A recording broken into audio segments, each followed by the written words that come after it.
एक general question आप लोगों का रहती है, वो ट्रेन में कैसा टिकट बुक करना है, क्या करना करके। ये क्लियर है, ऑर्डिनेटिंग स्टेट में उनका रजिस्टर करना पड़ेगी। उनका सभी स्टेट है, अपने स्टेट से बाहर जाने के लिए रजिस्ट्रेशन करने के लिए व्यवस्था किया हुआ है, वहाँ पर उनका रजिस्ट्रेशन करना पड़ेगी। उसी स्टेट उसका सर्वे करते हुए वो टिकट बना के वो उनका भेजता है। इसलिए वो कंसर्न स्टेट का डोमेन में आ जाती है, कहाँ पर उनका काल है, कहाँ उसका आधार है, उनका मूवमेंट होती है।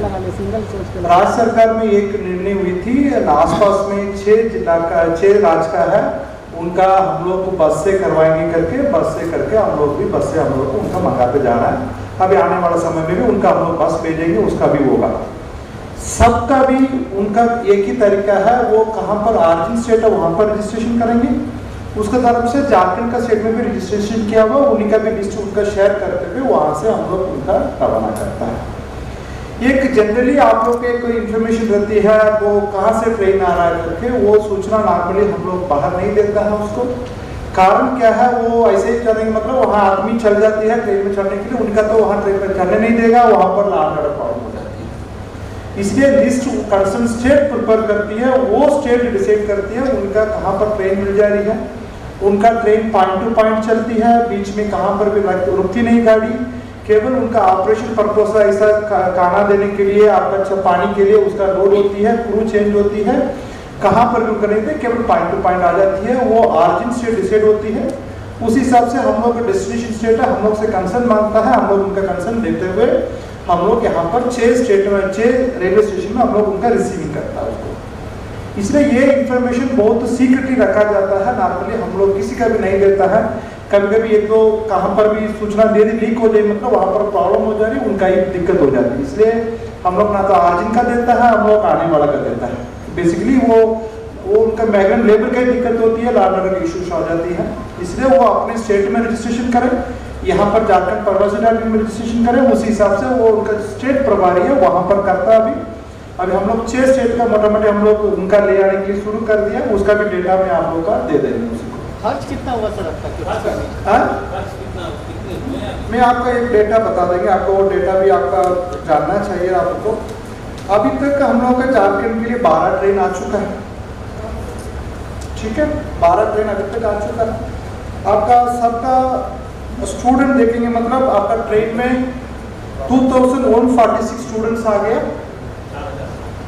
2146 स्टूडेंट्स आ गया। सब मिलाकर ट्रेन में 10,054 पर्सन्स आ गए, स्टूडेंट्स और माइग्रेंट लेबर दोनों मिला के। इसलिए हम लोग का अभी वो इतना अरेबल है। हम लोग का उसी तरफ से हम लोग का शेड्यूल भी दिया हुआ है, बाकी स्टेट का शेड्यूल दिया हुआ है। उसी शेड्यूल का नाम में आपको नहीं बताएंगे उसको, हम लोग का कहाँ कहाँ पर रिक्वेस्ट आ जा रही है, उसी स्टेट के राज्य सरकार का कितने क्लियर कट निर्णय है, उसी हिसाब से हम लोग उनका मंगा रहे हैं, वो उसी कंसर्न स्टेट ऑरिजिन में उसी का बात होती है।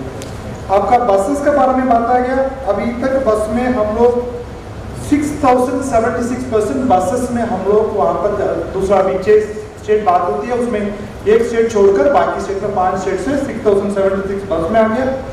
अपने व्हीकल में 2438 अपने व्हीकल्स में बस लेके आ गया उसमें। इसलिए हम लोग का ये व्यवस्था किया जा रहा है। बाकी स्टेट से कहाँ पर ई पास उनका इशू हो रही है, उसी ई पास में उनका आने के लिए हम लोग यहाँ पर अंदर इंडिया झारखंड स्टेट में आने के लिए तो परमिशन दिया जा रहा है। उसके बाद वो डिपार्टमेंट के निर्देश अनुसार उनका हम लोग क्वारंटाइन सब कुछ प्रक्रिया वो साथ जाता था, वो डिस्ट्रिक्ट एडमिनिस्ट्रेशन करती है। इसका सबका नोडल पॉइंट माना जाता है डिस्ट्रिक्ट, वहाँ से ही उनका सब रजिस्ट्रेशन सब कुछ कराई जाती है। इसलिए कोई भी माइग्रेंट लेबर वो कहाँ पर है वहाँ पर सुरक्षित रहे, उसी स्टेट में उनका रजिस्ट्रेशन करें, वहाँ से उनका मेल में, उनका फ़ोन में उनका SMS आती है, उसी हिसाब से ही उनका ट्रेन होगा। रेलवे स्टेशन जाने से कोई चढ़ने नहीं देगा तब तक उनका पास टिकट नहीं होगा। इसलिए वो केवल वो ट्रेन में भी क्या है, केवल एक ट्रेन में केवल 1200 आदमी आ जाता है उसको। नॉर्मली उसी ट्रेन का कैपेसिटी रहती है 2400 रहती है, उसमें आधा कैपेसिटी में चलती है। उसमें कारण सोशल डिस्टेंसिंग सब कुछ मेंटेन करते हुए उसमें ट्रेन में उनका रवाना किया जाता है। आप लोग यहाँ पर देखा हुआ 6 रेलवे स्टेशन है, वहाँ पर भी कैसे उनका एक स्टेशन ट्रेन आने के बाद उनका डिसएम्बार्क करने के लिए लगभग 4 घंटा लग जाती है। उसी हिसाब से उनका करते थे, उनका वहाँ कहाँ से आर्जन होती है वहाँ पर भी कम्प्लीटली उनका मेडिकल चेकअप करके ही उनका स्क्रीनिंग करते हुए वहाँ से सर्टिफिकेट आती है, ये कोई भी एसिम्टोमेटिक नहीं है उनका, सब मेडिकल चेक किया हुआ उनके। फिर यहाँ आने के बाद फिर दोबारा मेडिकल चेकअप स्क्रीनिंग हो जाती है, फिर उसके बाद अदर प्रक्रिया हम लोग करते हैं। खर्च कितना हुआ सर? खर्च ये खर्च के बारे में अभी निर्देश के अनुसार हम लोग काम कर रहा है, उसमें केवल अभी एक 50 करोड़ के लिए हम लोग करा। अभी खर्च का आंकड़ा हम अभी नहीं दे पाएंगे, कारण मेरे पास अभी खर्च का आंकड़ा नहीं है। वो अभी आवश्यक अनुसार जिला अपने स्तर से खर्चा करते जा रहा है, इसलिए अभी खर्च आने के बाद ही मैं आपका बता पाएंगे। अभी मेरे पास आंकड़ा नहीं, फिर भी आंकड़ा आने के लिए भी समय लगेगी। कल आप आंकड़ा मांगेंगे, मैं नहीं दे पाएंगे। हम लोग अभी सरकार के निर्देश के अनुसार उनका फंड डाइवर्शन करते हुए वो खर्चा करते जा रहा है उसको, इसलिए हम लोग अलॉटमेंट जाएंगे। उसका अभी हाल में आपको खर्च का आंकड़ा नहीं दिया जाएगी। जिला वो डिस्ट्रिक्ट एडमिनिस्ट्रेशन के पास हम लोग अलॉटमेंट देंगे, उनका माध्यम से पेमेंट होगा, उस हिसाब से खर्चा। अभी आंकड़ा आपके पास नहीं होगा। झारखंड सरकार का क्लियर कट निर्देश है, अपने जुडिकेशन का अंतर्गत ना तो कोई लेबर का खर्चा होगी, वो झारखंड का लेबर को बाहर करेगा। बाकी के बारे में relaxation ministry of home affairs ने लिए, उस संबंध में राज्य सरकार के द्वारा निर्णय लिया गया कि उन रिलैक्सेशंस को हम लोग अभी ना करें और बाकी जो और इंस्ट्रक्शंस हैं उनका कंप्लायंस किया गया। इस संबंध में सबको क्लियर है। उसके पूर्व 29 अप्रैल को स्टैंडर्ड पर्सन्स के मूवमेंट का एक इंस्ट्रक्शन आया था, उसके पश्चात हम लोग मिले थे। हमें लगता है 30 अप्रैल को हम लोग की लास्ट मुलाकात हुई थी। फिर 1 मई को एक और इंस्ट्रक्शन आया था रिगार्डिंग रेल मूवमेंट। अगर आपको को याद होगा, जब 30 तारीख को हम लोग शाम को मिले थे तो ये बात हुई थी कि दूर वाले स्टेट्स के जो स्टैंडर्ड पर्सन्स हैं उनका मूवमेंट हम लोग नहीं कराएंगे बसेस से, तो रेल से कराने की ही बात MHA से हम लोग ने रिक्वेस्ट किया है और स्टेट्स ने भी रिक्वेस्ट किया है। तो उसके पश्चात 1 मई को इंस्ट्रक्शन आ गया रेल के मूवमेंट का। और जैसा कि आप सबको जानकारी है, झारखंड में स्टैंडर्ड पर्सन्स का अराइवल रेल से भी शुरू हो गया। तो कुछ स्टेट से जहां से बसेस का होना था वहां से बसेस का भी शुरू हो गया, फॉर एग्जांपल छत्तीसगढ़ वगैरह। और रेल से भी जैसा कि आपको पता है केरला से, तेलंगाना से इत्यादि, राजस्थान से शुरू हो गया। स्टेट ट्रांसपोर्ट नोडल ऑफिसर जो secretary transport and civil aviation के श्री रवि कुमार जी हैं, वो हम लोग के बीच उपस्थित हैं। मूवमेंट के संबंध में अगर आप लोग की कोई क्वेरी होगी तो वो हैंडल करेंगे। और बाकी प्रधान सचिव स्वास्थ्य हैं, आप चाहें उनसे क्वेश्चन पूछ सकते हैं। डिजास्टर के मैनेजमेंट के संबंध में जो लास्ट हम लोग के डिटेल्स थे, टोटल अभी तक फंड्स हम लोग ने जो अलॉट किए हैं 57 crore 83,28,000 57 crore 83,28,000 total allotted funds हैं।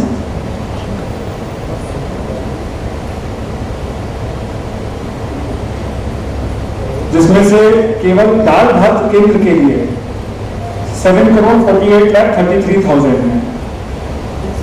3 टोटल इंस्टॉलमेंट में दिए गए डीसी लोगों को लिए। एक इंस्टॉलमेंट था जिसमें 3 करोड़ 3,78,000 दिया गया, दूसरे में 3 करोड़ 8,05,000 दिया गया और तीसरे में 1 करोड़ 36,50,000 दिया गया। उसके अलावा ड्राई राशन के लिए 20-20 लाख रुपए दिए गए थे, तो 4 करोड़ 80 लाख हुए। फिर 50 लाख दिए गए थे हेल्थ रिलेटेड कैपिटल एक्सपेंडिचर के लिए, तो वो करीब 12 करोड़ हुए। अर्बन डेवलपमेंट डिपार्टमेंट को 5 करोड़ 21,95,000 मैं पूर्व में बता चुका हूँ। पुलिस को 33 लाख और PRD को 3 करोड़। इसके अलावा हेल्थ वाला आपको जानकारी है, और सबसे शुरुआत में मार्च में हुआ, तो टोटल है 57 करोड़ 83,28,000। अभी तक हमारे जो प्राइवेट लैब है TMH की, उसने भी 235 टेस्ट कर लिए हैं, तो उसका भी फंक्शनिंग अभी काफ़ी सुधार होते जा रहा है। हमें निश्चित रूप से टेस्ट को बढ़ाने की आवश्यकता है। मोर सो जब कई राज्यों से अभी माइग्रेंट हमारे राज्य में वापस आ रहे हैं, तो राज्य की स्वास्थ्य व्यवस्था पर निश्चित रूप से उसका एक अतिरिक्त दबाव पड़ने वाला है, क्योंकि इसमें से कई लोग जो है वो जो रेड जोन्स है वहाँ से आ रहे हैं, और हम लोग अभी प्रयासरत हैं कि इनको अधिक से अधिक संख्या में ये जो माइग्रेंट्स आए हैं उनका हम लोग सैम्पलिंग कर सके, ताकि अगर उसमें कोई पॉजिटिव है तो हम लोग तुरंत उसे आइसोलेट कर सकें। अभी अगर हम लोग एज का डिस्ट्रीब्यूशन देखें तो हमारे सारे के सारे ही पेशेंट्स जो है वो 60 साल से नीचे के हैं, और 0 to 10 ईयर्स में मात्र 7 लोग हैं। अधिकतर लोग 20 से 29 के एज ग्रुप में 35 लोग हैं, और 30 to 39 के एज ब्रैकेट में 31 लोग हैं। हमारे सारे के सारे पेशेंट्स असिम्प्टोमेटिक है आज की तारीख में। आज भी 2 पेशेंट्स रिलीज़ हुए हैं। अभी तक टोटल रिकवर्ड का आंकड़ा 33 है। आज का मैं इसमें जोड़ा नहीं हूँ, क्योंकि वो बुलेटिन जारी होगा तो उसमें बताएगा। इस प्रकार से मेरे पास कुल एक्टिव केसेस अगर आप कहते हैं 89 है। टेस्टिंग बढ़ाने के प्रति बहुत लोग चिंतित हैं। मैं कई अखबारों में भी इस पर लेके काफ़ी चिंता प्रकट की जाती है। तो ऐसा बिल्कुल सोचने की आवश्यकता नहीं है कि टेस्टिंग के प्रति राज्य सरकार गंभीर नहीं है। आपसे ज़्यादा चिंता राज्य सरकार को है कि किस प्रकार से अधिक लोगों का हम लोग टेस्ट करा सकें। अनफॉर्चुनेटली ये एक टेक्निकल प्रोसेस है, इसमें मैनुअल प्रोसेस इन्वॉल्व है, एक्सट्रैक्शन करना पड़ता है, और वो बायोसेफ्टी कैबिनेट में बैठकर इस पूरे काम को करना पड़ता है। आप लोगों ने देखा होगा अभी रिम्स के माइक्रोबायोलॉजी लैब में एक अटेंडेंट के पॉजिटिव होने के बाद हमको 3 दिन तक लैब बंद करना पड़ा। तो सभी चीज़ों का ध्यान में रखते हुए हम लोग टेस्टिंग को अधिक से अधिक संख्या में करने का प्रयास कर रहे हैं। टेस्टिंग को प्रत्येक ज़िले में करने के लिए हम लोगों ने विशेष रूप से एक ट्रूनेट मशीन भारत सरकार ने स्वीकृत की है, उसका राज्य सरकार ने ऑर्डर कर दिया है। ये मशीन में मात्र एक समय 4 ही सैंपल का टेस्ट हो सकता है, लेकिन फिर भी जिला अस्पताल में अगर लगा कम से कम कोई इमरजेंसी में डिलीवरी का केस आता है या कोई इमरजेंसी ऑपरेशन का केस आता है, तो उनके लिए ये मशीन हम लोग डिप्लॉय करके रखेंगे, ताकि इसका रिजल्ट 1-2 घंटा में मिल जाएगा और वहीं के वहीं उसका ट्रीटमेंट प्रारंभ हो सकेगा। इस लॉजिक से हम लोग इस कार्यक्रम को देख रहे हैं।